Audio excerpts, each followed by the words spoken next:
तो प्यारे बच्चों, आज हम लोग क्लास 10 का फिजिक्स का चैप्टर नंबर 3 मानव नेत्र करने वाले हैं। इससे रिलेटेड हम लोग मोस्ट इंपोर्टेंट ऑब्जेक्टिव क्वेश्चंस करने वाले हैं, जो कि आपके एग्जाम के दृष्टिकोण से बहुत ही इंपोर्टेंट होने वाले हैं। अगर आप इस चैप्टर के प्रत्येक क्वेश्चंस को ध्यान पूर्वक देख लेते हैं, तो आपका एग्जाम में एक भी प्रश्न जो है इस चैप्टर से छूटने वाला नहीं है। तो मेरे प्यारे बच्चों, चलिए अब क्वेश्चंस को हम देखते हैं। पहला क्वेश्चन है, कह रहा है कि किसी वस्तु का प्रतिबिंब आंख के जिस भाग पर पड़ता है वह है, कौन सा होगा?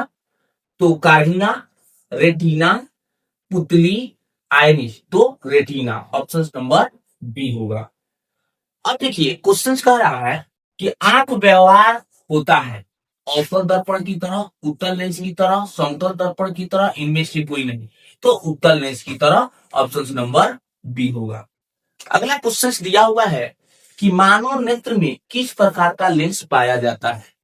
उत्तल लेंस, अवतल, बेलनाकार, इनमें से कोई नहीं। यहां पे बेलनाकार होगा। अब देखिए थोड़ा सा प्रिंटिंग में गलती हुआ है। अब तो देखिए यहाँ पे कौन सा ऑप्शन होगा? पूछा है कि मानव नेत्र में किस प्रकार का लेंस पाया जाता है, तो उत्तल लेंस होगा, ऑप्शन नंबर ए।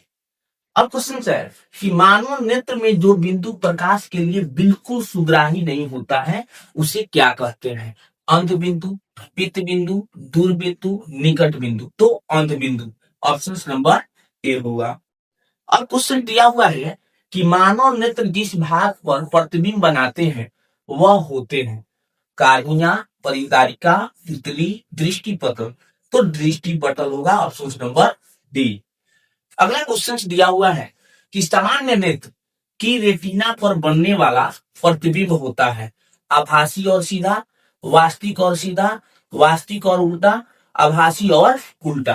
तो आंख के रेटिना पर हमेशा वास्तविक और उल्टा प्रतिबिंब बनता है, जो कि ऑप्शन नंबर सी में दिया हुआ है। इसलिए ऑप्शन नंबर सी जो होगा आपका आंसर होगा। अगला क्वेश्चन है कि नेत्र लेंस में समायोजन की क्रिया होती है आइरिस द्वारा, नेत्र लेंस के द्वारा, सिलियरी पेशियों द्वारा, कार्निया द्वारा।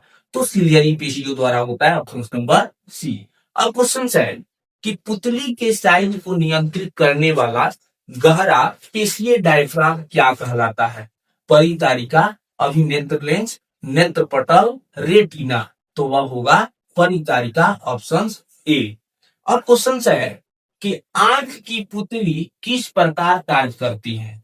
द्विक तंत्रिका की भांति, पुतली की भांति, परितारिका की भांति, परिवर्ती द्वारक की भांति। तो वह होगा परिवर्ती द्वारक की भांति, ऑप्शन नंबर डी।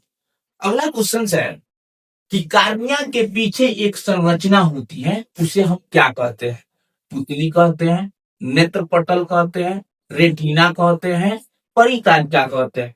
तो परितारिका कहते हैं, ऑप्शन नंबर घ। अगला क्वेश्चन देखिए, दिया हुआ है कि आंख में प्रवेश करने वाले प्रकाश की मात्रा को नियंत्रित करता है परितारिका, पक्षमार्गी पेशिया, पुतली, लेंस। तो वह होगा परितारिका, ऑप्शन नंबर ए। अगला क्वेश्चन दिया हुआ है कि नेत्र में प्रवेश करने वाले प्रकाश किरणों का अधिकांश अपवर्तन होता है नेत्रोद अंतरपृष्ठ पर, अभिनेत्र अंतरपृष्ठ पर, कार्निया के बाहरी पृष्ठ पर, इनमें से कोई नहीं।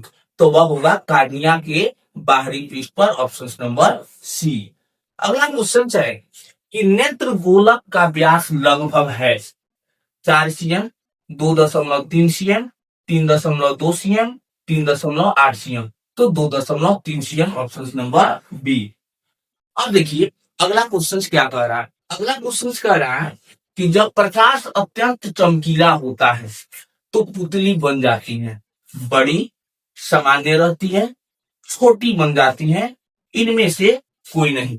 तो वह हो जाती है छोटी, ऑप्शन नंबर सी। अगला क्वेश्चन है कि मंद प्रकाश में किसकी शिथिलता से पुतली प्रायः फैल जाती है? कार्निया, परितारिका, आइरिस, इनमें से कोई नहीं। तो यहाँ पे देखिए दो ऑप्शंस एक जैसा दे दिया गया है, आइरिस और परितारिका। इसलिए ये दोनों एक ही नाम है। आइरिस को हम लोग हिंदी में परितारिका कहते हैं। तो बी सी दोनों ऑप्शन हमारा राइट इसका आंसर हो जाएगा। अगला क्वेश्चन देखेंगे। क्वेश्चन कह रहा है कि नेत्र गोलक के गोल होने पर देख पाते हैं निकट की वस्तु को, दूर की वस्तु को, 25 एम की दूरी पर की वस्तु को, इनमें से कोई नहीं। तो जब नेत्र गोलक जब गोल होता है तो हम लोग जो है निकट की वस्तु को देख पाते हैं। ऑप्शन नंबर क। अगला क्वेश्चन देखेंगे। वस्तु को हटा लेने के बाद भी नेत्र पटल पर प्रतिबिंब कितने सेकेंड तक रहता है? 1/10 सेकेंड, 1/20 सेकेंड, 1/16 सेकेंड, 1/5 सेकेंड। तो वह होता है 1/16 सेकेंड। ऑप्शन नंबर ग। अगला क्वेश्चन देखेंगे। कह रहा है कि दृष्टि निर्वात सिद्धांत का उपयोग कहाँ किया जाता है? चलचित्र प्रक्षेपण में, फोटोग्राफी कैमरे में, सूक्ष्मदर्शी में, इनमें से कोई नहीं। तो चलचित्र प्रक्षेपण में। अगला क्वेश्चन देखेंगे। कह रहा है कि आयु में वृद्धि होने पर मानव नेत्र में समंजन क्षमता घट जाती है, यह दोष कहलाता है अबिंदुकता, दीर्घ दृष्टि दोष, लघु दृष्टि दोष, जरा दृष्टि दोष। तो जरा दृष्टि दोष होगा। Option number D. अगला क्वेश्चन है। कह रहा है कि कार्निया में दोष अर्थात उसके पूर्णतः गोलीय न होने के कारण किस प्रकार का नेत्र दोष होता है? अबिंदुकता, दीर्घ दृष्टि दोष, जरा दृष्टि दोष, लघु दृष्टि दोष। तो अबिंदुकता होता है। ऑप्शन नंबर ए होगा। अगला क्वेश्चन देखेंगे। कह रहा है कि मानव नेत्र दो है, अतः इनका दृष्टि क्षेत्र होगा 180 डिग्री, 150 डिग्री, 160 डिग्री, 120 डिग्री। तो 180 डिग्री। Option number A. अब क्वेश्चन है। कह रहा है कि शिकार करने वाले जंतुओं के दो नेत्र उनके सिर पर विपरीत दिशाओं में स्थित होते हैं, अतः इनका दृष्टि क्षेत्र होता है न्यूनतम, अधिकतम, सामान्य, इनमें से कोई नहीं। तो अधिकतम होगा। Option number B. अब क्वेश्चन कह रहा है कि सामान्य दृष्टि के व्यक्ति के लिए सुस्पष्ट दर्शन की न्यूनतम दूरी होती है लगभग 25 मीटर, 2.5 सेंटीमीटर, 25 सेंटीमीटर, 2.5 मीटर। तो 25 सेंटीमीटर होगा। Option number C. अगला क्वेश्चन है कि एक नेत्र वाले व्यक्ति का दृष्टि क्षेत्र होगा 140 डिग्री, 180 डिग्री, 150 डिग्री, इनमें से कोई नहीं। तो 150 डिग्री। Option number C. अब क्वेश्चन है कि एक नेत्र वाले व्यक्ति को सारा संसार कैसे दिखता है? द्विविमीय चपटा, त्रिविमीय गोल, क और ख दोनों, इनमें से कोई नहीं। तो द्विविमीय चपटा। Option number A.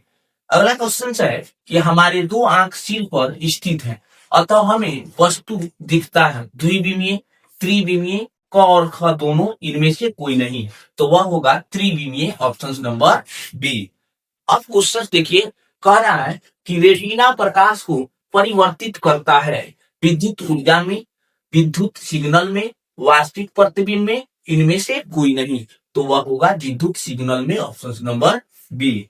अगला क्वेश्चन कह रहा है कि अभिनेत्र लेंस की वह क्षमता जिसके कारण वह अपनी फोकस दूरी को समायोजित कर लेता है समंजन क्षमता कहलाता है। लेंस मोटा हो जाता है, लेंस पतला हो जाता है, सिलियरी मांसपेशियां सिकुड़ जाती है, तो समंजन क्षमता कहलाता है। Option number A. अगला क्वेश्चन है कि प्रकाश एक पतली झिल्ली से होकर नेत्र में प्रवेश करता है, इस झिल्ली को क्या कहते हैं? नेत्रपटल, कार्निया, परितारिका, पुतली। तो कार्निया कहते हैं। Option number B. अगला क्वेश्चन है कि कह रहा है कि चूजे के दृष्टि पटल में कौन सी कोशिकाएं नहीं होती हैं?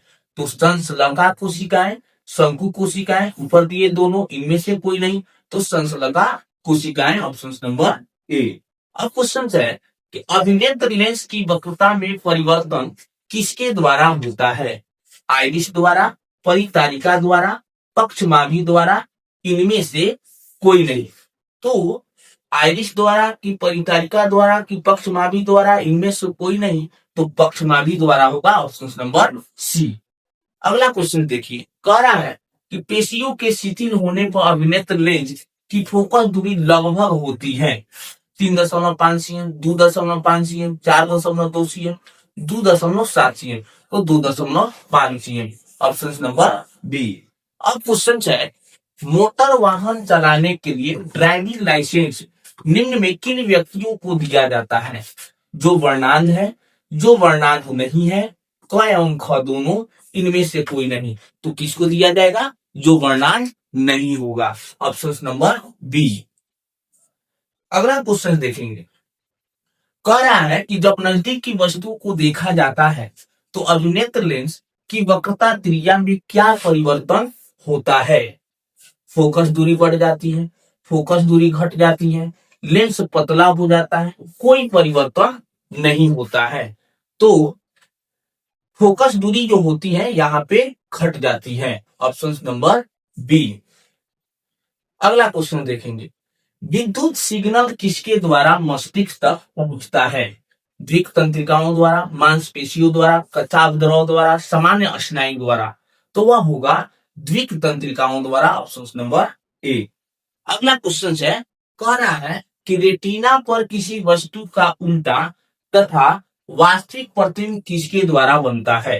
परितारिका द्वारा, पक्षमाभि पेशिया द्वारा, अभिनेत्र लेंस, कचाव द्रव। तो अभिनेत्र लेंस द्वारा। ऑप्शन नंबर सी।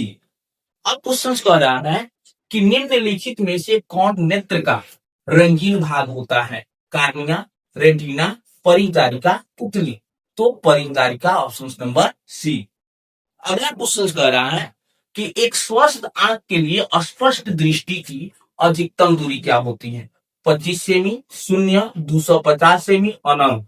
तो वह होगा अनंत। Option number D. अब क्वेश्चन कह रहा है कि मानव नेत्र अभिनेत्र लेंस की फोकस दूरी को समायोजित करके विभिन्न दूरियों पर रखी वस्तुओं को फोकसित कर सकता है। ऐसा हो पाने का कारण क्या है। जरा दृष्टि दोष, समंदन क्षमता, निकट दृष्टि, दीर्घ दृष्टि। तो वह होगा समंदन क्षमता। Option number B. अब देखिए क्वेश्चन कह रहा है कि जो नेत्र निकट वस्तु को साफ नहीं दे सकता है उस नेत्र में होता है दूरदृष्टि दोष, निकट दृष्टि दोष, जरा दृष्टि दोष, वर्णांधता। तो कह रहा है कि साफ नहीं देख सकता है निकट की। तो जब किसी व्यक्ति को निकट की वस्तु नहीं दिखाई देती है यानी उस व्यक्ति में है निकट दृष्टि दोष, अर्थात ऑप्शन नंबर बी होगा। अगला क्वेश्चन देखेंगे, कह रहा है कि निकट दृष्टि दोष उत्पन्न होने का क्या कारण है। अभिनेत्र लेंस की वक्रता बढ़ जाना, अभिनेत्र लेंस की वक्रता का घट जाना, नेत्र गोलक की लंबाई घट जाना। सभी कथन सत्य है। तो अभिनेत्र लेंस की वक्रता बढ़ जाना। Option number A. अब क्वेश्चन है कि किस दृष्टि दोष को अवतल और उत्तल दोनों लेंसों से बने द्विफोक्सी लेंस द्वारा संशोधित किया जा सकता है। निकट दृष्टि दोष, दीर्घ दृष्टि दोष, जरा दृष्टि दोष, मोतियाबिंद। तो वह होगा जरा दृष्टि दोष। यानी निकट और दूर की वस्तु जब किसी व्यक्ति को नहीं दिखाई देती है तो वैसे दोष को हम कहते हैं जरा दृष्टि दोष। अगला क्वेश्चन देखते हैं। क्वेश्चन कह रहा है कि अविद्युतता नेत्र दोष वाले व्यक्ति के चश्मे में किस तरह के लेंस से दोष का निवारण होता है। अवतल लेंस, बेलनाकार लेंस, उत्तल लेंस, द्विफोक्सी लेंस। तो बेलनाकार लेंस होगा। Option number B. अब क्वेश्चन देखिए, क्वेश्चन सब कह रहा है कि वह दृष्टि जिसमें 25 cm और अनंत की दूरी वस्तु को आसानी से देख पाता है इसके बीच की दूरी को कहते हैं दृष्टि परिसर, अनंत बिंदु परिसर, निकट बिंदु परिसर, कोई नहीं। तो दृष्टि परिसर कहते हैं, इसे हम दृष्टि परास भी कह सकते हैं। अगला क्वेश्चन देखेंगे। क्वेश्चन कह रहा है कि किस लेंस का उपयोग कर दीर्घ दृष्टि दोष को संशोधित किया जा सकता है। यानी ये क्वेश्चन कह रहा है कि अगर किसी व्यक्ति को दीर्घ दृष्टि दोष हुआ हो तो वह किस लेंस के बने चश्मे का प्रयोग करेगा कि उस दोष का उसका निवारण हो सके। तो वह होगा उत्तल लेंस। Option number B. अगला क्वेश्चन देखेंगे। कह रहा है कि दूरदृष्टि वाली आंखें साफ साफ देख सकती हैं दूर की वस्तुओं को, निकट की वस्तुओं को, बड़ी वस्तुओं को, इनमें से कोई नहीं। तो दूरदृष्टि वाली जो आंखें होती हैं वह साफ साफ दूर की वस्तुओं को देख सकती हैं, निकट की वस्तुओं को नहीं देख सकते, अर्थात दूर की वस्तुओं को। ऑप्शन नंबर ए होगा। अब देखिए क्वेश्चन क्या कह रहा है।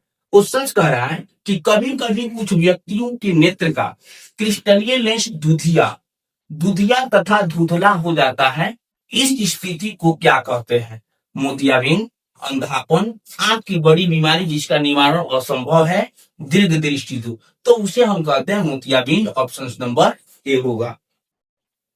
अब देखिए क्वेश्चन कह रहा है कि जरा दृष्टि दोष क्यों उत्पन्न हो जाता है? क्योंकि नेत्र की संवेदन क्षमता घट जाती है, पक्षमाभी पेशियां धीरे धीरे सबल हो जाती है, नेत्र लेंस की लचीलापन बढ़ने लगता है। सभी कथन सत्य है, तो इसका राइट टू आंसर होगा नेत्र की संवेदन क्षमता घट जाती है। ऑप्शन नंबर ए होगा। अब देखिए क्वेश्चन कह रहा है कि दीर्घ दृष्टि दोष होने के क्या कारण है? अब नेत्र लेंस की फोकस दूरी का घटना, नेत्र गोलक का छोटा हो जाना, अभिनेत्र लेंस की वक्रता का घटना, अभिनेत्र लेंस की फोकस दूरी का अत्यधिक हो जाना। तो ऑप्शन नंबर डी जो होगा आपका आंसर होगा। अगला क्वेश्चन देखिए, क्वेश्चन कह रहा है कि अभिनेत्र लेंस की फोकस दूरी में परिवर्तन किया जाता है पुतली द्वारा, दृष्टिपटल द्वारा, पक्षमाभी द्वारा, परितारिका द्वारा। तो वह होगा पक्षमाभी द्वारा। Option number C. कह रहा है कि विकट दृष्टि दोष को निम्नलिखित में किस लेंस के द्वारा हटाया जाता है? उत्तल लेंस, अवतल लेंस, बाइफोकस लेंस, बेलनाकार लेंस। तो देखिए निकट दृष्टि दोष, इसका कंसेप्ट जान लें। इसके लिए एक कंसेप्ट दिमाग में रखेंगे, नी ऑफ दी। निकट दृष्टि दोष में अवतल लेंस होता है और दीर्घ दृष्टि दोष में उत्तल लेंस का प्रयोग होता है। अगर आपके एग्जाम में इस तरीके का क्वेश्चन है तो आप अपने दिमाग में ये सेट कर लें, नियो मतलब निकट दृष्टि दोष में अवतल लेंस और दीर्घ दृष्टि दोष में उत्तल लेंस होता है। तो इस क्वेश्चन का राइट जो आंसर होगा वह होगा अवतल लेंस। Option number B. अब देखेंगे क्वेश्चन क्या कह रहा है। क्वेश्चन कह रहा है कि नेत्रदान करने वाले व्यक्ति की आयु सीमा होगी 10 वर्ष, 25 वर्ष, 60 वर्ष, इनमें से सभी। तो इनमें से सभी होगा। नेक्स्ट क्वेश्चन देखते हैं। कह रहा है कि मृत्यु के पश्चात कितने घंटे के अंदर नेत्र निकाल लेना चाहिए? 2 से 3 घंटे के भीतर, 4 से 6 घंटे के भीतर, 8 से 10 घंटे के भीतर, 10 से 12 घंटे के भीतर। तो 4 से 6 घंटे के भीतर। ऑप्शन नंबर बी होगा। अगला क्वेश्चन है कि इनमें कौन व्यक्ति नेत्रदान कर सकता है? मधुमेह रोगी, दमे का रोगी, संक्रामक रोग से पीड़ित, ए एवं बी दोनों। तो ए एवं बी दोनों होगा। Option number D. अगला क्वेश्चन है कि निम्न में से कौन व्यक्ति है जो नेत्रदान नहीं कर सकते हैं? एड्स से पीड़ित, दमे से पीड़ित, मधुमेह से पीड़ित, चश्मा पहनने वाला व्यक्ति। तो एड्स से पीड़ित। Option number A. अब देखिए क्वेश्चन कह रहा है कि विकासशील देशों में कितने करोड़ व्यक्ति दृष्टिहीन है? 4 करोड़, 5 करोड़, 3.5 करोड़, 10 करोड़। तो 4 करोड़। Option number A. अब क्वेश्चन है कि किसी प्रिज्म में आपतित किरण और निर्गत किरण के बीच के कोण को कहते हैं? आपतन कोण, विचलन कोण, निर्गत कोण, प्रिज्म का कोण। तो विचलन कोण। Option number B. अब क्वेश्चन है किसी प्रिज्म के दो पार्श्व पृष्ठों के बीच के कोण को कहते हैं? विचलन का कोण, प्रिज्म का कोण, अपवर्तन का कोण, निर्गत कोण। तो प्रिज्म का कोण कहते हैं। Option number B. अगला क्वेश्चन है कि किसी प्रिज्म से अपवर्तित प्रकाश किरणें प्रिज्म के आधार के समांतर होती है, पार्श्व पृष्ठों के समांतर होती है, अविलंब से दूर चली जाती है, अविलंब से 90 डिग्री पर झुक जाती है। तो इसका आंसर होगा प्रिज्म के आधार के समांतर होती है। Option number A. अगला क्वेश्चन देखेंगे। कह रहा है किस रंग का विचलन न्यूनतम होता है? लाल, पीला, नीला, बैंगनी। तो लाल का। Option number A. अगला क्वेश्चन है निम्न में से कौन व्यक्ति है जो नेत्रदान नहीं कर सकते हैं? तो एड्स से पीड़ित। ऑप्शन नंबर ए होगा। अगला क्वेश्चन देखेंगे। कह रहा है कि श्वेत प्रकाश जब प्रिज्म से होकर गुजरता है तो जो रंग सबसे अधिक विचलित होती है वह है लाल, पीला, बैंगनी, नीला। तो वह होगा बैंगनी। Option number C. अब क्वेश्चन है प्रिज्म से होकर सूर्य के श्वेत प्रकाश गुजरने पर श्वेत प्रकाश 7 रंगों में विच्छेदित हो जाता है। इसमें लाल रंग का प्रकाश का विचलन होता है बैंगनी प्रकाश से कम, हरे प्रकाश से कम, आसमानी से कम, सभी रंगों से कम। तो सभी रंगों से कम होता है। Option number D. अगला क्वेश्चन है, प्रिज्म से सूर्य का प्रकाश गुजरने पर पर्दे पर 7 रंग देखे जाते हैं, क्योंकि प्रिज्म 7 रंगों से निर्मित है। सूर्य के प्रकाश में कोई रंग नहीं है। सूर्य के श्वेत प्रकाश में 7 रंग मौजूद है। इनमें सभी उत्तर सही है। तो सूर्य के श्वेत प्रकाश में 7 रंग मौजूद है, ऑप्शन नंबर सी। अगला क्वेश्चन है, देखिए कह रहा है कि द्वितीयक इंद्रधनुष में पानी की बूंद के अंदर कितने आंतरिक परावर्तन होते हैं? 1, 2, 3, 4। तो वह होगा 2, ऑप्शन नंबर बी। अगला क्वेश्चन है, कह रहा है कि जब पानी की बूंदों के भीतर एक ही पूर्ण परावर्तन होते हैं तो ऐसे इंद्रधनुष को क्या कहा जाता है? प्राथमिक, द्वितीयक, दोनों, इनमें से कोई नहीं। तो प्राथमिक कहा जाता है, ऑप्शन नंबर ए। अगला क्वेश्चन कह रहा है कि कांच का अपवर्तनांक विभिन्न वर्णों के प्रकाश के लिए है, भिन्न भिन्न होता है, समान होता है, क एवं ख दोनों, इनमें से कोई नहीं। तो भिन्न भिन्न होता है, ऑप्शन नंबर ए। अगला क्वेश्चन है, कांच का अपवर्तनांक किस वर्ण के लिए अधिकतम है? लाल, पीला, बैगनी, आसमानी। तो बैगनी, ऑप्शन नंबर सी। अगला क्वेश्चन देखिए, कह रहा है कि कांच का अपवर्तनांक किस वर्ण के लिए न्यूनतम है? बैगनी, लाल, पीला, हरा। तो वह होगा लाल, ऑप्शन नंबर बी। अगला क्वेश्चन देखिए, कह रहा है कि नीले वर्ण की प्रकाश से हरे वर्ण की वस्तु को प्रदीप्त करने पर यह वस्तु कैसा दिखेगा? कह रहा है हरा, काला, नीला, पीला। तो वह होगा काला, ऑप्शन नंबर बी। अब क्वेश्चन कह रहा है कि पेड़ की पत्तियां हरे वर्ण की दिखती है, क्योंकि यह परावर्तित करता है हरे वर्ण को, लाल वर्ण को, पीले वर्ण को, इनमें से कोई नहीं। तो हरे वर्ण को, ऑप्शन नंबर ए। देखिए यहाँ पे एक बात जानना है, कोई भी रंग जो आपको दिखाई देता है उसी रंग का जब परावर्तन होता है तो हमें वह रंग दिखाई देती है। इसीलिए यहाँ पे पेड़ की जो पत्तियां होती है हरे रंग की होती है, वो हरे रंग का परावर्तन होता है, इसलिए हमें हरा रंग ही दिखाई दे रही है। इसलिए इस प्रश्न का जो है राइट आंसर ऑप्शन ए हुआ।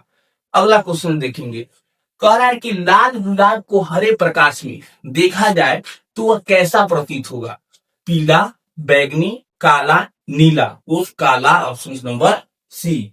अगला क्वेश्चन है, कह रहा है कि प्रकाश का प्राथमिक वर्ण कौन है?